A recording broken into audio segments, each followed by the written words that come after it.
நிறைய பேர் வந்து பார்த்தீங்கன்னாக்கா, சிலர் பிரிஞ்சிருப்பாங்க. சிலருக்கு ஒருத்தவங்கள பிடிச்சிருக்கும். அது ஆணா இருந்தாலும் சரி, பெண்ணா இருந்தாலும் சரி. அவங்கள எப்படி அடையிறது அப்படின்லாம் நிறைய பேர் பார்ப்பீங்க. ஆனால் அதுபடி நிறைய பேர் வீடியோவே கேட்டிருந்தீங்க, சாமி வசியத்துக்கு எதாவது வீடியோ போடுங்கன்னு. அதுக்கு தான் இது வந்து ரொம்ப பவர்ஃபுல்லான இது. ஆனால் சிலர் வந்து பார்த்தீங்கன்னாக்கா, 4 மிளகு இருந்தால் போதும், 4 பூண்டு இருந்தால் போதும், வசியம் பண்ணிடலாம் அப்படின்னு சொல்லுவாங்க. அப்படிலாம் கிடையாது. பழைய காலத்து சித்தர்கள் முறையில் ஈஸியான வசியம், ஆனால் ரொம்ப பவர்ஃபுல்லான இது, உண்மையிலே நடக்கக்கூடிய ஒன்று. ஏன்னா நிறைய பேருக்கு நம்ம வந்து இங்கேருந்து பண்ணி கொடுக்குறோம். ஏன்னா பிரிஞ்சு கஷ்டப்படுறவங்க காம மோகினி வசியம்னு இது சொல்லுவாங்க. அப்படின்னா என்னன்னு பார்த்தீங்கன்னாக்கா, காமத்துக்கு கூட வசியம் பண்ணலாம். ஆனால் நல்ல முறையில் இருக்கணும். உங்களுக்கு ஒருத்தவங்க உண்மைக்கே பிடிச்சே இருக்கணும். அவங்கள எப்படி வசியம் பண்ணணும்னு தெரியாமல் இருக்கிறவங்களுக்கும் பண்ணலாம்.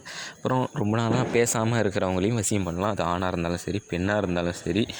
அது முறைப்படி கரெக்டாக பண்ணோன்னா ஈஸியாக பண்ணிடலாம். ரொம்ப ஒன்றும் கஷ்டம்லாம் கிடையாது. அது எவ்வளோ பெரிய அழகாக இருந்தாலும் சரி, அழகியாக இருந்தாலும் சரி. கால் பண்ணுங்கள், விவரமாக சொல்கிறேன். என்ன பண்ணணுன்னா கால்